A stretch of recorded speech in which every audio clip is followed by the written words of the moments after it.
My friends, tonight I want you to grasp something so profound, yet so simple that it may forever alter the way you move through life.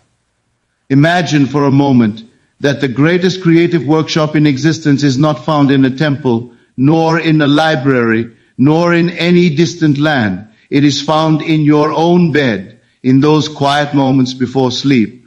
For in that drowsy passage between wakefulness and slumber, you hold the power to reshape your entire destiny. Think carefully. Every empire of success, every romance, every victory of health or wealth, before it was visible in the world, it was first imagined. The outer world bows to the inner world, and sleep is the golden doorway through which imagination passes into reality. Most people drift into slumber, rehearsing their worries, nursing their failures, and replaying their disappointments. And so, night after night, they sow the same seeds, and by morning reap the same bitter harvest. My friends, I want you to listen with the deepest attention, for tonight I am not speaking about theories, nor about things that may or may not work. I am speaking of the eternal law by which every man and woman lives, whether they know it or not. You see, there is a power within you greater than all the forces of the world. It is not the power of muscle, nor the cleverness of the mind, but the quiet, ceaseless power of the subconscious. This hidden realm within you is the workshop of creation, and it accepts without question the impressions you make upon it. The conscious mind is the door through which suggestions pass, but the subconscious is the fertile soil. Whatever seed you drop into it, whether of fear or faith, of lack or abundance, it grows. It does not argue. It does not reason. It does not say yes or no. It simply takes the assumption you impress upon it and brings forth its likeness in the outer world. That is why so many live lives of quiet frustration. They fall asleep rehearsing their failures, speaking inwardly of their limitations, and by dawn their subconscious has already set the pattern for another day of disappointment. Yet the same law that enslaves when misused liberates when understood. For if you know how to reach the subconscious and impress upon it the feeling of the wish fulfilled, then you possess the key to manifest anything you desire. And the most natural, the most effortless gateway to this inner workshop is sleep. When you prepare for sleep, the conscious mind grows quiet, reason loosens its grip, and a soft, receptive state emerges. In this interval, just before you surrender to slumber, the subconscious stands open, waiting for the seeds of imagination. What you feel to be true in this sacred moment is carried inward and woven into the fabric of your life. You may think of the subconscious as a faithful servant, yet it is far more than that. It is the very womb of creation. All that you experience with your senses, all that you call the outer world, is but the crystallization of the inner impressions made upon this unseen depth of self. Change the impressions, and you change the world.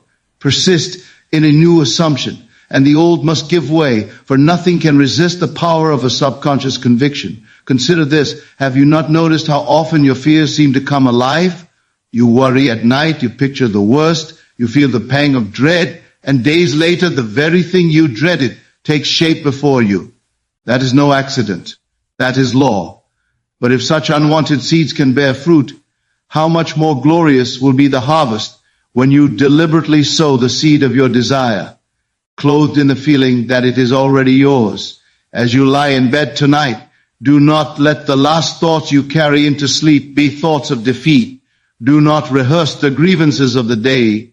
Instead, dare to clothe yourself inwardly in the reality you long for. Feel it so real that you drift into sleep as though it were already accomplished.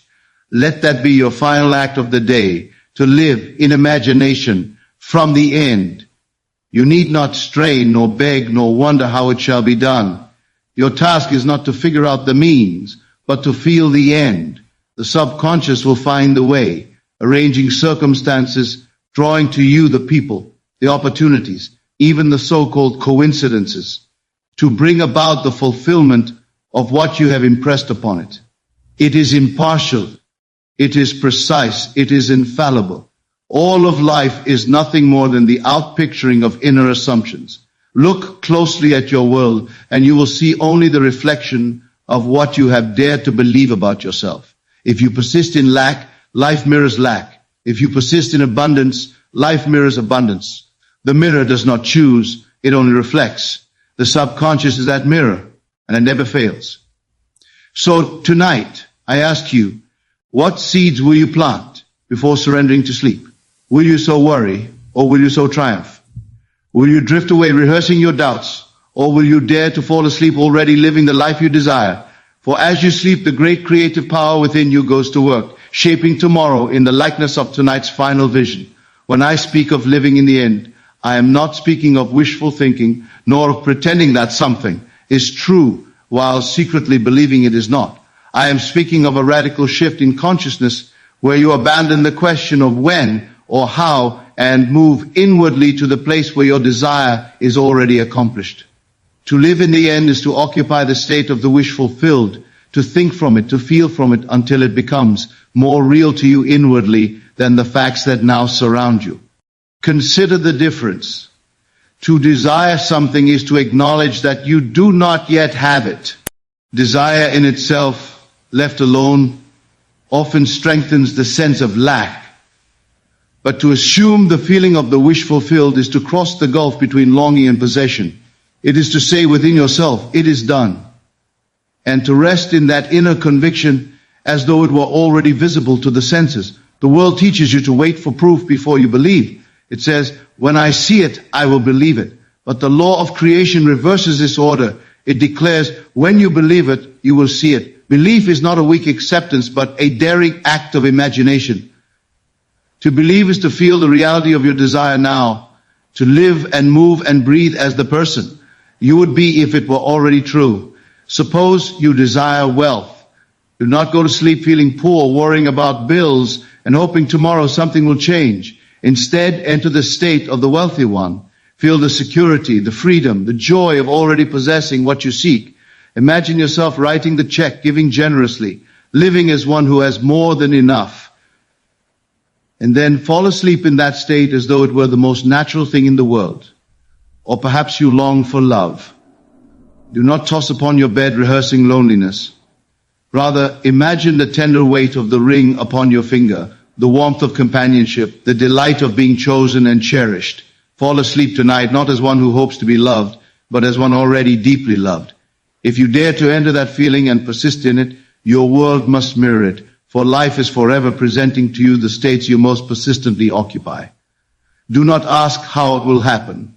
The how is not your concern. The bridge of incidents, the chain of events that brings you to the visible fulfillment will unfold naturally, often in ways you could never have devised. Your sole task is to remain faithful to the end you have assumed. To abandon it and return to the old state is to uproot the seed before it can bear fruit. But to persist night after night in the conviction that it is already done is to place the subconscious under divine compulsion.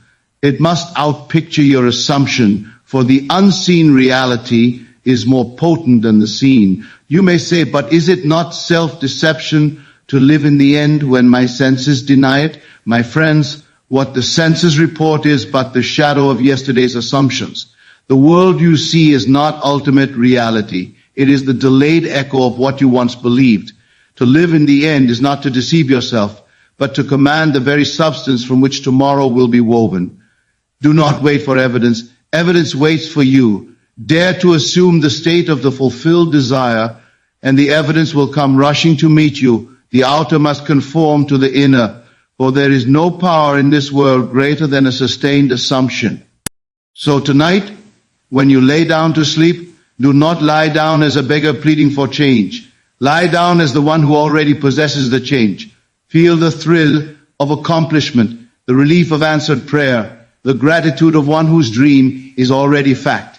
If you can sleep in that state and continue in it with persistence, the day will come when you awaken not only inwardly but outwardly in the exact likeness of your imagined end.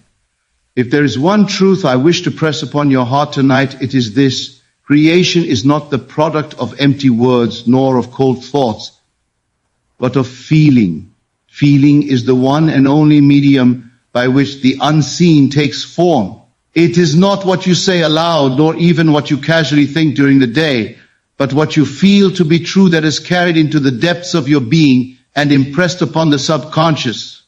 Words without feeling are as barren as dry seed scattered upon stone, but one vivid feeling, held with intensity, is a seed dropped into fertile soil that cannot fail to bear fruit. Consider for a moment how powerful feeling is. A single surge of fear can quicken the pulse, weaken the knees, and set the whole body trembling. Yet nothing in the outer world has touched you. It is only the inward feeling that dictates the body's response. If fear, which is but the misuse of imagination, can bring such force upon the body, how much greater is the creative power when feeling is directed with intention toward what you desire. When I urge you to assume the wish fulfilled, I do not mean that you simply repeat statements like a parrot. I mean that you must saturate yourself in the emotion of the fulfilled desire. It is not enough to say, I am successful. You must feel the thrill of success, the pride of accomplishment, the security of abundance. It is not enough to whisper, I am loved. You must feel the joy of affection, the warmth of companionship, the gentle relief of belonging. For it is the feeling that imprints the subconscious, not the idle words. You can test this for yourself. Close your eyes and imagine holding something familiar in your hand. A coin, a glass of water, a book. As you do, you will notice that it is not the picture alone that convinces you, but the sensation, the weight, the texture. It is the feeling that persuades. And so it is with every desire. The image provides the frame, but feeling is the life. Without feeling, the image remains a lifeless sketch. With feeling, it becomes a living reality, eager to manifest. This is why so many prayers fail. People beg and plead, but deep within they continue to feel unworthy or doubtful or afraid. They speak words of faith, but carry feelings of defeat. And the subconscious, which does not hear their words, but only accepts their feelings, faithfully brings forth what is impressed upon it. More lack, more disappointment, more delay. But change the feeling, and the whole pattern of life changes with it.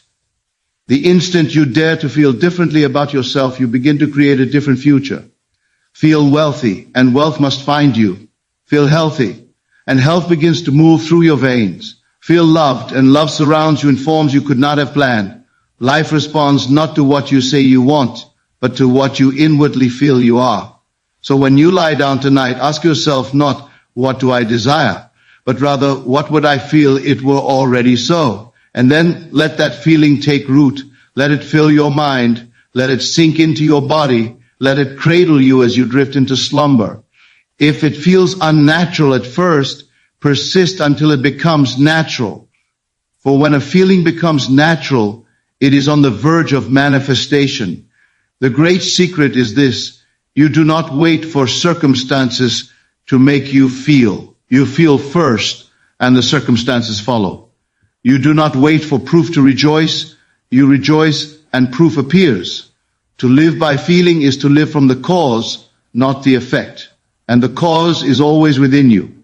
There is a doorway within you, a secret threshold, where the conscious and the subconscious meet.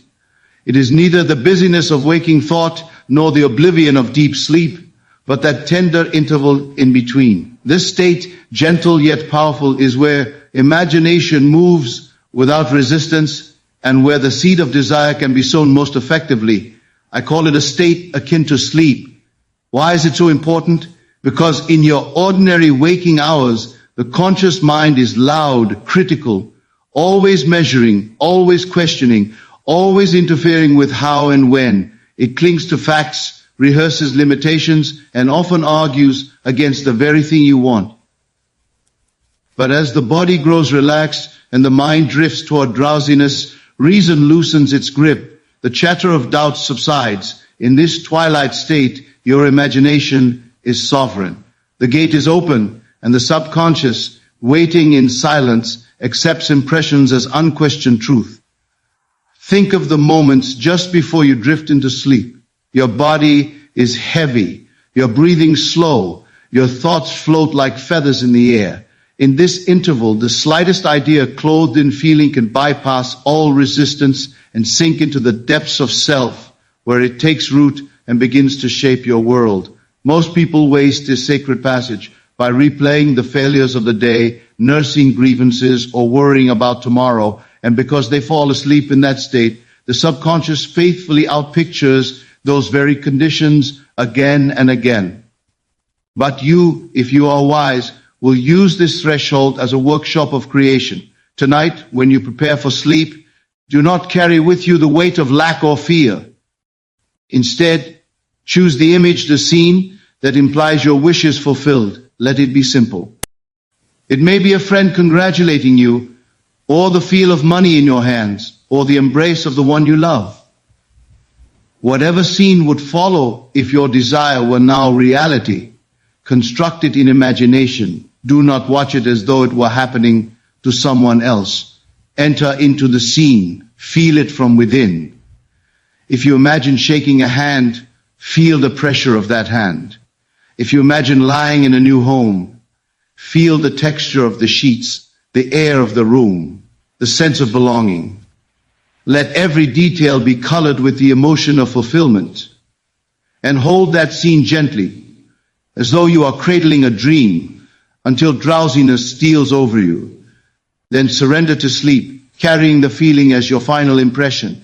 This is the art of entering the state akin to sleep with intention. It is effortless, for it does not demand strain. In fact, effort only disturbs the quiet. It is simply allowing yourself to drift into a relaxed condition where imagination is vivid and feelings are alive. If you will do this night after night, you will discover that what you assumed inwardly in those twilight moments begins to show itself outwardly in the world. You may ask, why must it be done at the edge of sleep? Because the subconscious is most open then. Just as fertile soil is soft and ready for seed after the rain, so the subconscious is pliant at the border of sleep. What you impress upon it at that hour is not met with the resistance of reason. It is absorbed as fact, and life itself arranges to bring it forth. Perhaps you say, I tried it once and nothing happened. My friends, one night is not enough. The farmer does not cast seed and expect harvest by morning. He sows faithfully, waters patiently, and trusts the unseen growth until the day of reaping. So must you. Persist in entering this state. Persist in falling asleep in the feeling of the wish fulfilled. And in due season, you will awaken to its manifestation. For imagination in the state akin to sleep is not idle fantasy. It is the most creative act you can perform. What you dare to assume is true in that interval will not remain hidden. It will rise, clothed in circumstances, people, and events, until the world itself echoes the dream you sowed on the threshold of slumber. There is a power so extraordinary, so transformative, that if you would but practice it faithfully, you could erase the mistakes of the day and rewrite your destiny with your own hand. I speak of the art of revision. Each day, life presents you with events, encounters, and experiences.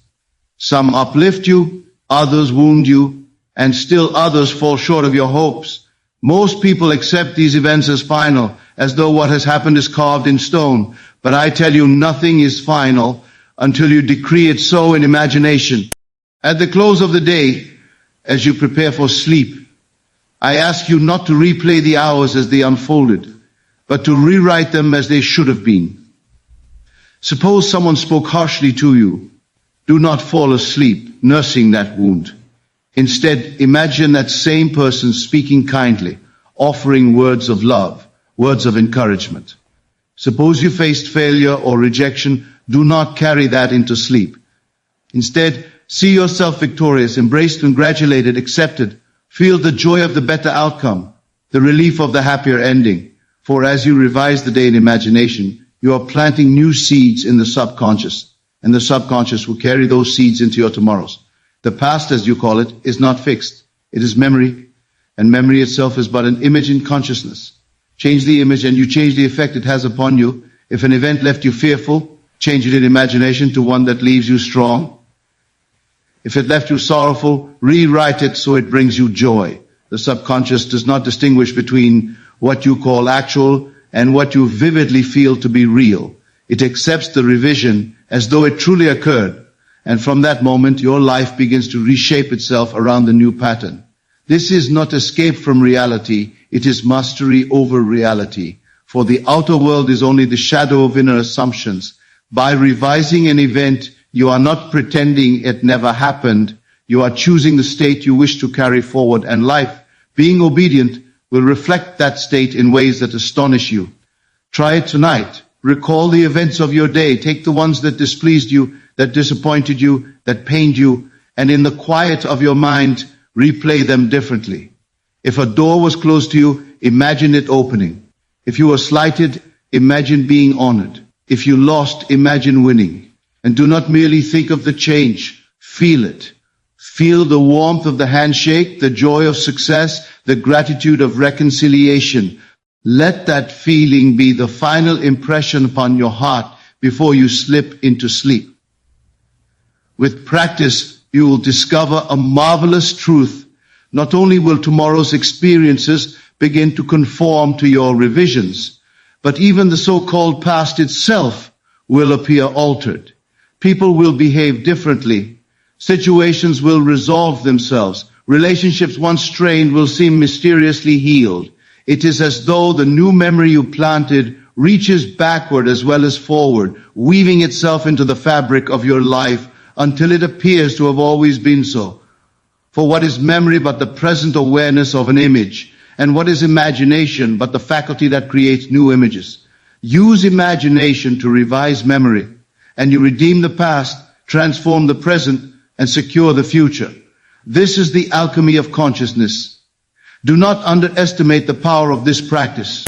The smallest revision can ripple through your world in ways you cannot predict. A harsh word revised into kindness may blossom into a friendship. A failure revised into triumph may open doors of opportunity.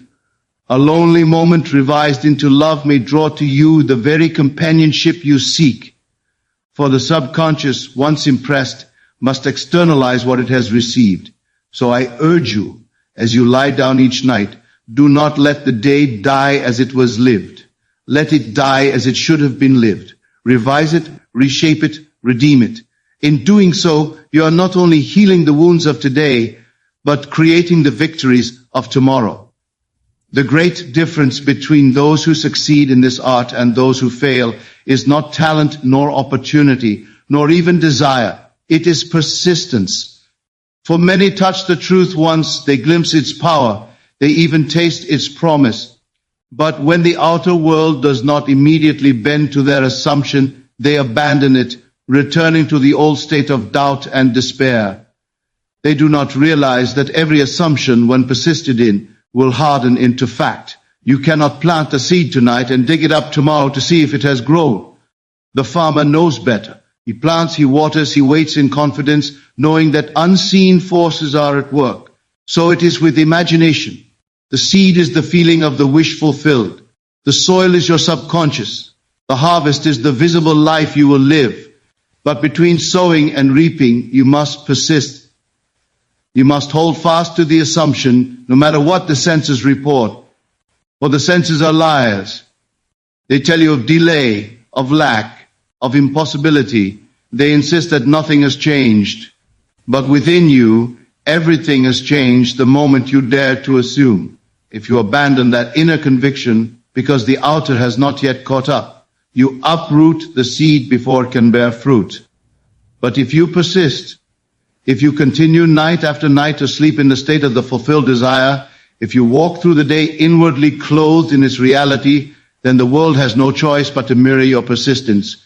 You must understand, imagination is not a one-time performance. It is a state to be inhabited. To persist in imagination is to dwell there until it feels natural, until the assumption is so normal to you that you forget it was once only imagined. And when it has become natural, it manifests. Life always delivers to you the states you most consistently occupy. Think of water wearing away the hardest stone, not by force but by persistence. So too does your inner conviction shape the stubborn facts of the world. Do not be deceived by appearances.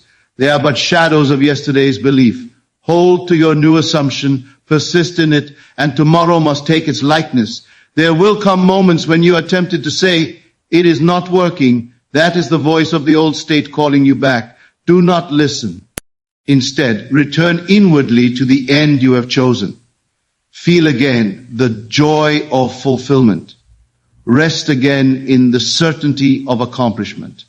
Each time you return, you strengthen the impression upon the subconscious until the old pattern dissolves and the new stands firm.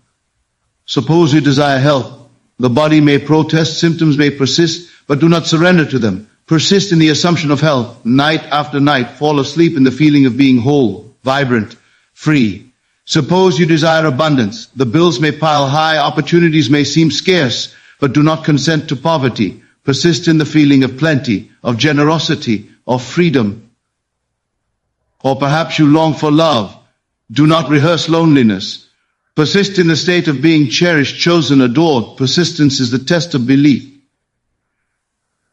To believe for an hour and then give up is not belief at all. But to believe against evidence, to persist when the world shouts otherwise, that is faith. And faith is the substance of things hoped for, the evidence of things not seen. Do not confuse persistence with strain. It is not a frantic effort, not a forcing of the will. It is quiet fidelity. It is the gentle returning again and again to the inner state until it becomes the dwelling place of your soul. When doubts rise, you turn again to the end. When fears whisper, you clothe yourself once more in fulfillment. It is this steady loyalty to your assumption that brings it to pass. And when the day comes, and it surely will, when your persistence blossoms into visible fact, you will look back and realize it was not a single act of imagination that created it, but the sustained faith, the unwavering persistence that carried you across the bridge from desire to fulfillment. The secret to manifesting anything while you sleep lies in understanding and applying the timeless laws of imagination, feeling, and persistence. By entering the state akin to sleep, living in the end, impressing the subconscious with emotion, revising the day, and faithfully persisting in your assumption, you awaken to the truth that your inner world is the only true cause of your outer world. Night after night, as you fall asleep in the feeling of the wish fulfilled, you shape tomorrow's experiences. This is not mere philosophy. It is a practical method to manifest love, wealth, health, freedom, and every desire of the heart. The power to create is already within you, waiting only for your conscious direction. Thank you for giving your time and attention to this journey into the art of manifesting while you sleep. May these words inspire you to practice, persist, and prove the truth for yourself. Remember, every night is a new beginning, a fresh opportunity to impress upon your subconscious the reality you wish to live. Go to bed as the creator, not the beggar, and you will rise to a world transformed.